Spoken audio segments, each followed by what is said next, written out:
আকাশবাণী আগরতলা স্থানীয় সংবাদ পড়ছি সুমন ভট্টাচার্য। এখনকার বিশেষ বিশেষ খবর হলো, জনজাতিদের উন্নয়নে বিভিন্ন প্রকল্পের অগ্রগতি কাজ খতিয়ে দেখতে কেন্দ্রীয় জনজাতি কল্যাণ মন্ত্রী জুয়েল ওরাম রাজ্য সফরে এলেন।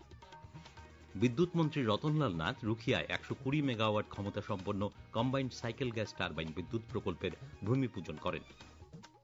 প্রধানমন্ত্রী নরেন্দ্র মোদী আজ উত্তরপ্রদেশের অযোধ্যায় শ্রীরাম জন্মভূমি মন্দিরের চূড়ায় ধর্মধ্বজা উত্তোলন করেছেন। অর্থমন্ত্রক কেন্দ্রীয় সরকারি কর্মচারীদের জন্য ইউনিফাইড পেনশন স্কিমের বিজ্ঞপ্তি জারি করেছে। এবারে বিস্তারিত সংবাদ। জনজাতিদের উন্নয়নে বিভিন্ন প্রকল্পের অগ্রগতির কাজ খতিয়ে দেখতে কেন্দ্রীয় জনজাতি কল্যাণ মন্ত্রী জুয়েল ওরাম আজ আগরতলায় এসে পৌঁছেছেন। দুদিনের রাজ্যে অবস্থানকালে তিনি রাজ্যের বিভিন্ন জেলা সফর করবেন ও বিভিন্ন প্রকল্পের অগ্রগতি খতিয়ে দেখবেন। আজ আগরতলায় তাকে স্বাগত জানান জনজাতি কল্যাণ মন্ত্রী বিকাশ দেববর্মা, সমাজ কল্যাণ ও সমাজ শিক্ষামন্ত্রী টিঙ্কু রায়। বিদ্যুৎ মন্ত্রী রতনলাল নাথ আজ বক্সনগরের রুখিয়া 120 মেগাওয়াট ক্ষমতা সম্পন্ন কম্বাইন্ড সাইকেল গ্যাস টারবাইন বিদ্যুৎ প্রকল্পের ভূমি পূজন করেন। অনুষ্ঠানে বক্তব্য রাখতে গিয়ে তিনি বলেন, এশিয়ান ডেভেলপমেন্ট ব্যাংকের আর্থিক সহায়তায় এই 63 মেগাওয়াট ওপেন সাইকেল ইউনিটকে 120 মেগাওয়াট কম্বাইন্ড সাইকেল ইউনিটে রূপান্তর করা হবে। এর ফলে অতিরিক্ত গ্যাস সরবরাহ করে 120 মেগাওয়াট বিদ্যুৎ উৎপাদন সম্ভব হবে। প্রকল্পের মোট ব্যয় হবে 1320 কোটি টাকা এবং আগামী 3 বছরের মধ্যে এই প্রকল্পের কাজ সম্পূর্ণ হবে। তিনি বলেন, গ্রামীণ এলাকায় হুক লাইন ও বিদ্যুৎ চুরি রোধে মোট 13,435 কিলোমিটার এরিয়াল বাঞ্চড কেবল স্থাপন করা হয়েছে। তিনি বলেন, পিএম জনমান প্রকল্পের আওতায় মোট 11,692 রিয়াং পরিবারকে বিদ্যুৎ সংযোগ দেওয়া হয়েছে। অনুষ্ঠানে বক্তব্য রাখেন বিধায়ক তোফাজ্জল হোসেন। উপস্থিত ছিলেন সিপাহীজলা জিলা পরিষদের সভাধিনেত্রী সুপ্রিয়া দাস দত্ত, বিদ্যুৎ দপ্তরের সচিব অভিষেক সিং প্রমুখ। বনমন্ত্রী অনিমেষ দেববর্মা জানিয়েছেন, তেলিয়ামুড়া মহকুমার মুঙ্গিয়াকামি ব্লকের তুইকর্ম গ্রামে পাকা রাস্তা নির্মাণে 7 কোটি টাকা ব্যয় করা হবে। আজ বিকেলে তুইকর্ম গ্রামের জনগণের সঙ্গে মিলিত হয়ে এই গ্রামের বিভিন্ন সমস্যা সম্পর্কে অবহিত হবার সময় বনমন্ত্রী একথা জানান। কেন্দ্রীয় সরকারের mission for integrated development of horticulture বা MIDH এর অধীনে আলু চাষের প্রযুক্তি বিষয়ক কর্মশালা আজ কুমারঘাটের মানসী মিলনায়তনে অনুষ্ঠিত হয়। উদ্যান ও ভূমি সংরক্ষণ দপ্তর আয়োজিত এই কর্মসূচির উদ্বোধন করেন ঊনকোটি জিলা পরিষদের সভাধিপতি অমলেন্দু দাস। তিনি বলেন, অত্যাধুনিক প্রযুক্তি ব্যবহার করে আলু চাষে কৃষকরা অধিক লাভবান হবেন। বক্তব্য রাখেন ঊনকোটি জিলা পরিষদের সহকারী সভাধিপতি সন্তোষ ধর, আগরতলার নাগিছড়ায় উদ্যান ও বাগিচা ফসল গবেষণা কেন্দ্রের বিজ্ঞানী ডক্টর রাজীব ঘোষ, উদ্যান বিদ্যা দপ্তরের উপ অধিকর্তা রমেন্দ্র রিয়াং প্রমুখ। বন দপ্তরের পক্ষ থেকে আজ দক্ষিণ জেলার মুহুরীপুরে আয়োজিত এক অনুষ্ঠানে কাথালাই যৌথ বনায়ন কমিটির 60 জন সদস্যকে কম্বল এবং সদস্যদের স্কুল পড়ুয়া 55 জন ছেলে মেয়েকে স্কুল ব্যাগ ও খাতা কলম প্রদান করা হয়। অনুষ্ঠানে উপস্থিত ছিলেন সমবায় মন্ত্রী শুক্লাচরণ নোয়াতিয়া ও দক্ষিণ জেলা বন আধিকারিক গৌরব রবীন্দ্র ওয়াগ প্রমুখ। ইন্ডিয়ান অডিট অ্যান্ড অ্যাকাউন্টস ডিপার্টমেন্টের অডিট সপ্তাহের আজ শেষ দিনে আগরতলা শহরে পদযাত্রা ও বৃক্ষরোপণের মাধ্যমে অনুষ্ঠানের সমাপ্তি হয়। পদযাত্রায় উপস্থিত ছিলেন রাজ্য পুলিশের মহানির্দেশক অনুরাগ, নগর উন্নয়ন দপ্তরের সচিব অভিষেক সিং, স্বাস্থ্য দপ্তরের সচিব কিরণ গিত্তে, অডিট ডিপার্টমেন্টের principal accounting general Shailendra Vikram Singh প্রমুখ। শহীদদের আত্মত্যাগের প্রতি গভীর শ্রদ্ধা জানিয়ে এবং জাতীয় ঐক্যের বার্তা ছড়িয়ে দিতে আজ শুরু হলো আসাম রাইফেলসের সাইক্লিং অভিযান, ইউনিটি রাইড ফর মার্টিস। আজ সকালে আগরতলায় আসাম রাইফেলসের রাজ্য সদর দপ্তর প্রাঙ্গণে যুব বিষয়ক ও ক্রীড়ামন্ত্রী টিঙ্কু রায় পতাকা নেড়ে এই বিশেষ সাইক্লিং র্যালির সূচনা করেন। এই র্যালির গন্তব্য অসমের শিলচরে পৌঁছতে সময় লাগবে 3 দিন। রাজ্য মন্ত্রিসভা সরকারি কর্মচারীদের অ্যাডহক প্রমোশন নিয়মিত করার সিদ্ধান্ত নেওয়ায় বিজেপি প্রদেশ কমিটির পক্ষ থেকে মুখ্যমন্ত্রী অধ্যাপক ডাক্তার মানিক সাহাকে ধন্যবাদ জানানো হয়েছে। আজ আগরতলায় সাংবাদিক সম্মেলনে প্রদেশ বিজেপি মুখপাত্র সুব্রত চক্রবর্তী খবর জানান। ত্রিপুরা হাইকোর্টের বিচারপতি টি অমরনাথ গৌর অধিকার মিত্রদের রাজ্যের সাধারণ নাগরিকদের অধিকারের জন্য কাজ করতে বলেছেন।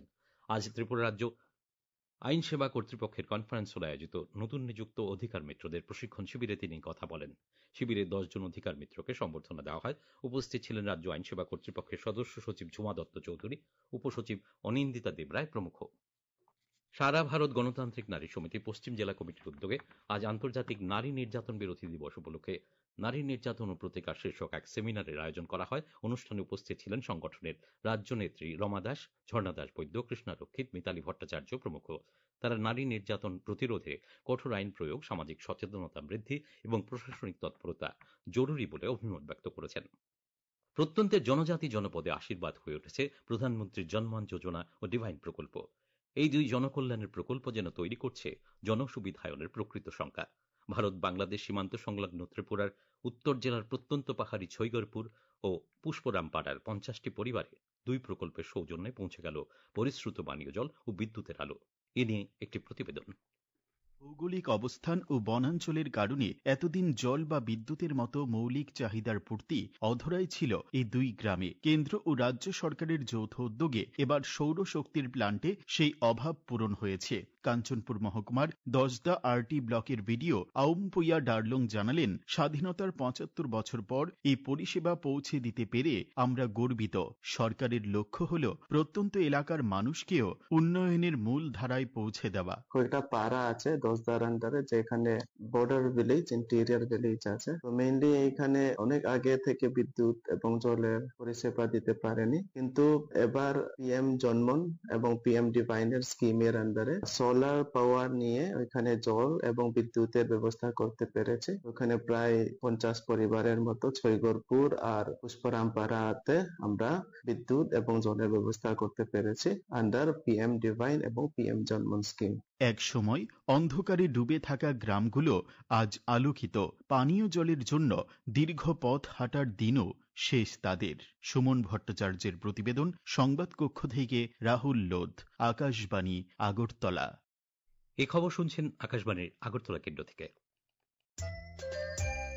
আকাশবাণীর সংবাদের আপডেট পেতে লগ ইন করুন www.newsonair.com এবং নিউজ অন এআইআর অ্যাপ এবং টুইটার ও ফেসবুক প্ল্যাটফর্মে এআইআর নিউজ অ্যালার্টসে। ইউটিউবে লক্ষ্য করুন নিউজ অন এআইআর অফিসিয়ালে।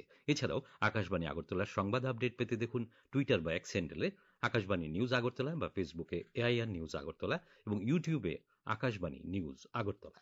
প্রধানমন্ত্রী নরেন্দ্র মোদী আজ উত্তরপ্রদেশের অযোধ্যায় শ্রীরাম জন্মভূমি মন্দিরের চূড়ায় ধর্মধ্বজা উত্তোলন করেছেন। এর মাধ্যমে রাম মন্দির নির্মাণের কাজ আনুষ্ঠানিকভাবে সম্পন্ন হলো। এই উপলক্ষে আয়োজিত অনুষ্ঠানে তিনি বলেন, একবিংশ শতাব্দীর অযোধ্যা মানবতার উন্নয়নে এক নতুন আদর্শ। অযোধ্যা এখন মর্যাদার কেন্দ্র। অযোধ্যা বিকশিত ভারতের মেরুদণ্ড হিসেবে আবির্ভূত হচ্ছে।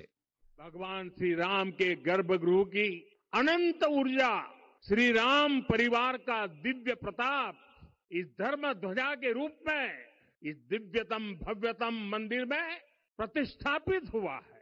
ये धर्म ध्वजा केवल एक ध्वजा नहीं, ये भारतीय सभ्यता के पुनर्जागरण का ध्वज है।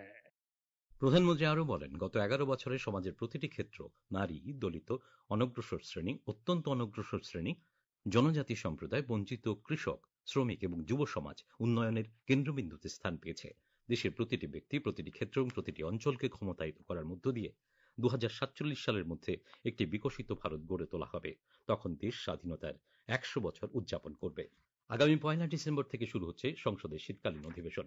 তা চলবে 19 ডিসেম্বর পর্যন্ত। এর আগে আগামী 30 নভেম্বর সংসদ বিষয়ক মন্ত্রী কিরেন রিজিজু সর্বদলীয় বৈঠক ডেকেছেন। অর্থমন্ত্রক কেন্দ্রীয় সরকারি কর্মচারীদের জন্য ইউনিফাইড পেনশন স্কিম ইউপিএস এর বিজ্ঞপ্তি জারি করেছে। সিআরএ পদ্ধতির মাধ্যমে অনলাইনে অথবা নির্ধারিত আবেদনপত্র যথাযথভাবে পূরণ করে হার্ড কপি আগামী 30 নভেম্বর বা তার আগে নিজ নিজ নোডাল অফিসে জমা দিতে হবে। ইউপিএস বেছে নেবার পরও পরবর্তী সময়ে এনপিএসে ফিরে যাবার সুযোগও থাকবে। প্রধানমন্ত্রী নরেন্দ্র মোদী আগামী 30 নভেম্বর রবিবার সকাল 11টায় আকাশবাণীর মন কি বাত অনুষ্ঠানে দেশ ও বিদেশের মানুষের সঙ্গে তার চিন্তা ভাবনা ভাগ করে নেবেন। এটি মন কি বাতের 128তম পর্ব হবে। এই অনুষ্ঠানের মধ্যে জনগণ তাদের ধারণা এবং পরামর্শ 1800-117800 টোল ফ্রি নম্বরের মাধ্যমে জানাতে পারবেন। নরেন্দ্র মোদী অ্যাপ অথবা মাইগভ ওপেন ফোরামের মাধ্যমে অনলাইনে মতামত জানানো যাবে। এছাড়াও 1922 নম্বরে মিসড কল দিয়ে প্রাপ্ত লিঙ্কে সরাসরি পরামর্শ জানাতে পারেন। আসন্ন পর্বের জন্য পরামর্শ এই মাসের 28 তারিখ পর্যন্ত গ্রহণ করা হবে। প্রাণী সম্পদ বিকাশ দপ্তরের উদ্যোগে আজ বাগমা কমিউনিটি হল ঘরে একদিনের কর্মশালা অনুষ্ঠিত হয়। কর্মশালায় গবাদি পশুর স্বাস্থ্য পরীক্ষা করে বিনামূল্যে ওষুধ দেওয়া হয়। এনএলএম প্রকল্পে গবাদি পশু প্রাণী পালকদের বীমা বিষয়ের উপর প্রশিক্ষণ দেওয়া হয়। এই কর্মশালায় মুখ্যমন্ত্রী প্রাণী পালক সম্মান নিধি প্রকল্পে টেপানিয়া ব্লকের 95 জন সুবিধাভোগীর হাতে বছরে 6,000 টাকা হিসেবে আজ 2 বছরের আর্থিক অনুদান প্রদান করেন। মেয়েদের অনূর্ধ্ব 23 বছরের টি20 জাতীয় ক্রিকেটের আসরে গ্রুপের দ্বিতীয় খেলাতেও ত্রিপুরা পরাজিত হয়েছে। আজ হরিয়ানার লাহালিতে চৌধুরী বংশীলাল স্টেডিয়ামে অনুষ্ঠিত খেলায় আসাম সহজেই 9 উইকেটে রাজ্য দলকে হারিয়ে দেয়। আগামীকাল আকাশ সাধারণত পরিষ্কার থাকবে। পশ্চিম জেলা খোয়াই, গোমতী ও সিপাহীজলা জেলার কিছু স্থানে সকালে ঘন কুয়াশার সতর্কতা জারি করেছে আবহাওয়া দপ্তর। আগামীকাল দিনে সর্বোচ্চ তাপমাত্রা 29 ডিগ্রি সেলসিয়াস এবং সর্বনিম্ন 15 ডিগ্রি সেলসিয়াসের কাছাকাছি থাকতে পারে। আজ দিনের সর্বোচ্চ তাপমাত্রা ছিল 29 ডিগ্রি সেলসিয়াস এবং সর্বনিম্ন 16 ডিগ্রি সেলসিয়াস। এবারে বিশেষ বিশেষ খবর আরো একবার। জনজাতিদের উন্নয়নে বিভিন্ন প্রকল্পের অগ্রগতির কাজ খতিয়ে দেখতে কেন্দ্রীয় জনজাতি কল্যাণ মন্ত্রী জুয়েল ওরাম রাজ্য সফরে এলেন। বিদ্যুৎ মন্ত্রী রতনলাল নাথ রুখিয়ায় 120 মেগাওয়াট ক্ষমতা সম্পন্ন কম্বাইন্ড সাইকেল গ্যাস টারবাইন বিদ্যুৎ প্রকল্পের ভূমি পূজন করেন। প্রধানমন্ত্রী নরেন্দ্র মোদী আজ উত্তরপ্রদেশের অযোধ্যায় শ্রীরাম জন্মভূমি মন্দিরের চূড়ায় ধর্মধ্বজা উত্তোলন করেছেন। অর্থমন্ত্রক কেন্দ্রীয় সরকারি কর্মচারীদের জন্য ইউনিফাইড পেনশন স্কিমের বিজ্ঞপ্তি জারি করেছে। স্থানীয় সংবাদ আজকের মতো এখানেই শেষ হলো। পরবর্তী বাংলা স্থানীয় সংবাদ।